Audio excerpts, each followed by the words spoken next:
Como eu estudaria se eu tivesse sido reprovada mais um ano no cursinho e quisesse ser aprovada dessa vez?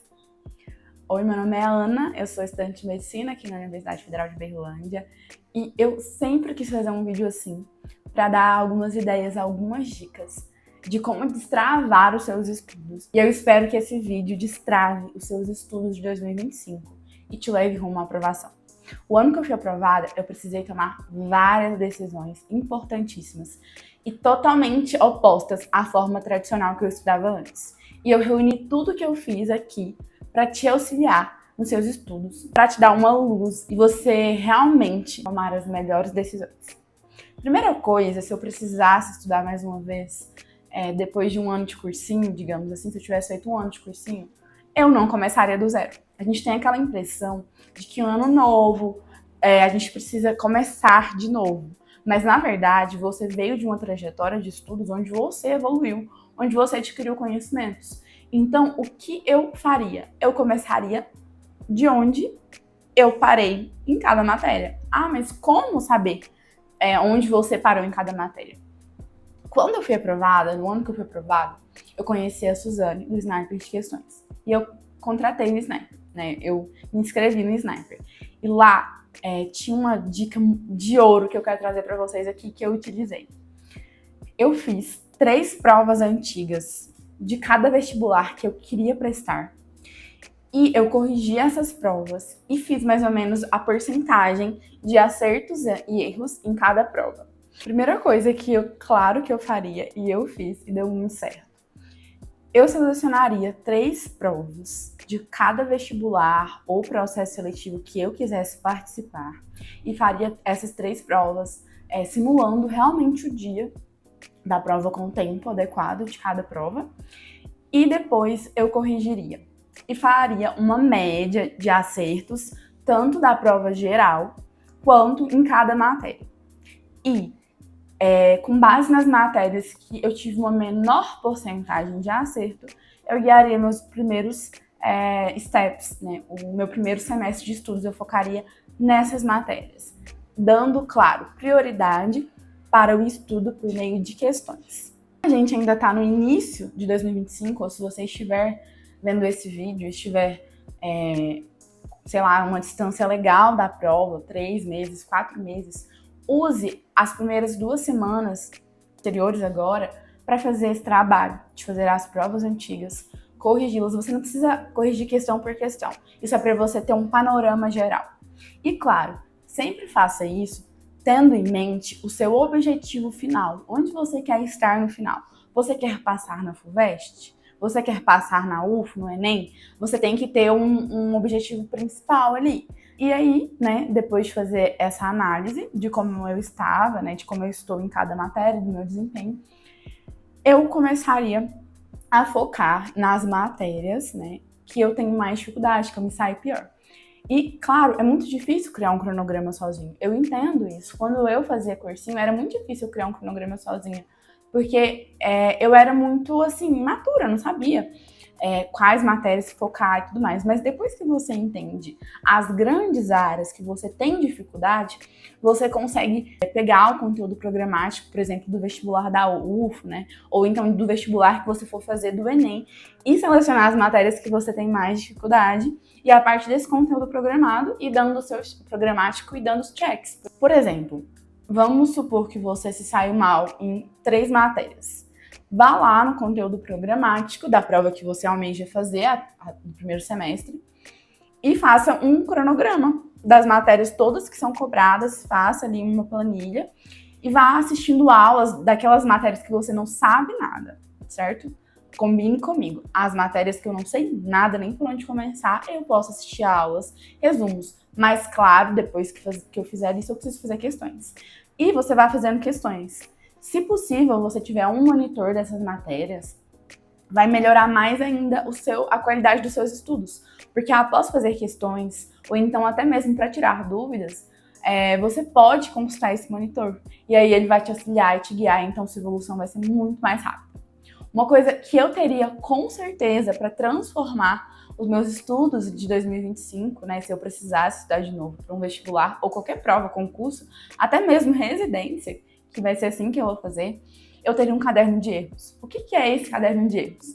É aquelas matérias que eu tô sempre errando. Eu quero anotar aquela teoria que eu tô sempre errando. Ou então até mesmo a questão, a resolução da questão que eu tô sempre errando. E tá sempre consultando esse caderno de erros quando eu tiver dúvidas, ou tirar um momento para revisar esse caderno de erros na semana. E até mesmo na semana anterior à prova, dar uma olhada nesse caderno de erros. Eu colocaria, como se diz, uma lupa nessas teorias, porque para me mostrar, eu não vou errar mais, eu não posso errar mais. E tá sempre reforçando esse conteúdo que eu tô errando com esse caderno de erros. Isso eu teria, assim, sem dúvidas, eu tive no meu último ano e me ajudou demais. E esse estudo, pessoal, ele tem que ser o mais ativo possível. Não só fazer resumos, mas aliar a resolução de questões. Vocês já estão cansados de saber que estudo ativo é muito mais efetivo do que um estudo passivo lendo ou então apenas assistindo aula ou anotando. Isso é fundamental para você ampliar o seu desempenho, os seus resultados. Estudo ativo. Então isso seria, como se diz, um mantra para mim, se eu tivesse que começar a estudar novamente e querer que esse novo ano seja diferente de todos que eu já tive. Sempre resolva, né? Se eu precisasse voltar a estudar pelo menos uma prova por semana, eu resolveria. Do meu foco ali, do vestibular em questão, da prova que eu tenho em mente em fazer daqui 6 meses. Eu faria pelo menos uma prova por semana e corrigiria essa prova.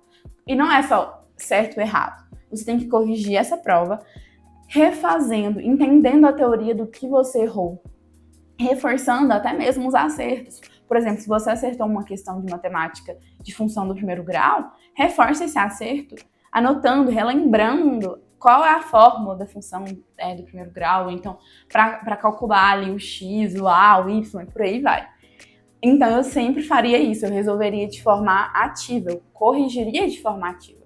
E pelo menos uma prova por semana, gente. E claro, se eu tivesse que fazer redação, no mínimo, no primeiro semestre, eu faria 2 redações por semana. Se eu precisasse focar, seja no Enem no final do ano, ou numa prova nos próximos 6 meses. Eu faria isso com certeza. Eu fiz e me ajudou muito.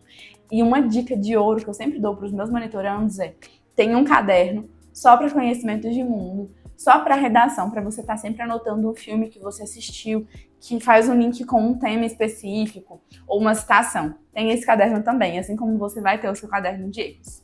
Dica de ouro: quando você estiver corrigindo a prova, separe seus erros, gradue os seus erros em errei por descuido, por bobeira, errei porque eu não consegui finalizar a resolução da questão, ou seja, eu travei no meio da questão, ou errei porque eu não sei nada, nem me lembro, nem sei por onde começar. E também, claro, se você errou, se você acertou alguma questão por chute, saiba disso também, porque quer dizer que você não acertaria ela se não tivesse chutado. Então também, quando você acertar, não só dê um check, certifique se você chutou ou realmente resolveu aquela questão. Uma coisa a se fazer quando você estiver resolvendo as questões é, quando você chutar, você fazer, sei lá, um X ou uma bolinha na questão, para você lembrar que você chutou ela na hora que você for corrigir. Isso é muito, muito importante. E com certeza, pessoal, eu teria aliado a essa preparação um método de flashcards, um Anki, por exemplo, que é muito usado. Eu faria flashcards no Anki com as questões que eu mais errei. Não teria só o caderno de erro, então até mesmo com as teorias mais chatas, as matérias que eu tenho dificuldade, como na minha época era exatas, tinha dificuldade em física e matemática, eu sei lá, faria flashcards com fórmulas, com algumas dicas de cada matéria para me auxiliar. Flashcards é muito legal. Seria a minha revisão espaçada. Até porque eu, particularmente, acho muito complicado você criar uma planilha de revisão sem ter nenhuma tecnologia para te ajudar.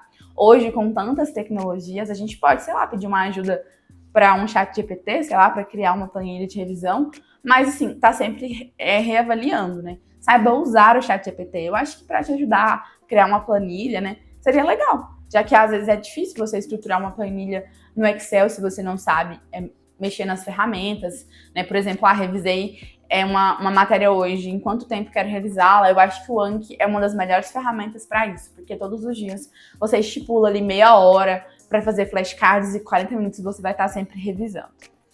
É isso, pessoal. Se eu tivesse que estudar esse ano, mesmo que fosse do zero, se eu não tivesse feito cursinho, não tivesse saindo do ensino médio, eu usaria essa metodologia. Se eu tivesse saído do ensino médio, eu procuraria, sim, um cursinho, seja ele online ou presencial, porque eu vim de escola pública, mas eu sei que também várias escolas particulares têm suas lacunas. Então, nos meus primeiros 6 meses, com certeza, com essa cabeça de hoje, eu iria para um cursinho. Mas com a cabeça que eu tenho hoje, eu acho que, assim, eu tenho 90% de certeza que eu passaria no primeiro ano, porque eu já faria essa análise das provas antigas do que eu mais estava errando e eu evoluiria mais rápido.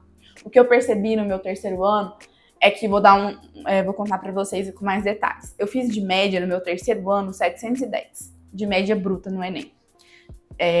E aí, no meu segundo ano, no meu primeiro ano de cursinho, eu fiz 720 de média. Eu subi 10 pontos na minha média. Por quê? Porque eu estudei de forma passiva, eu só vi aula. Mas se eu tivesse feito tudo que eu falei para vocês aqui, a minha média teria pulado para o 784, que foi o que eu tirei no ano que eu passei, muito rápido. Nesse ano eu conseguiria, seria possível, certo? Eu não teria feito 3 anos de cursinho. Eu acho que isso foi o que me impediu de não ser aprovada o quanto antes. Não foi a vontade de estudar, não foi a disciplina, e sim métodos não efetivos. Espero que esse vídeo revolucione o seu 2025 e que você estude e consiga alcançar os seus objetivos. Um grande beijo e até o próximo vídeo.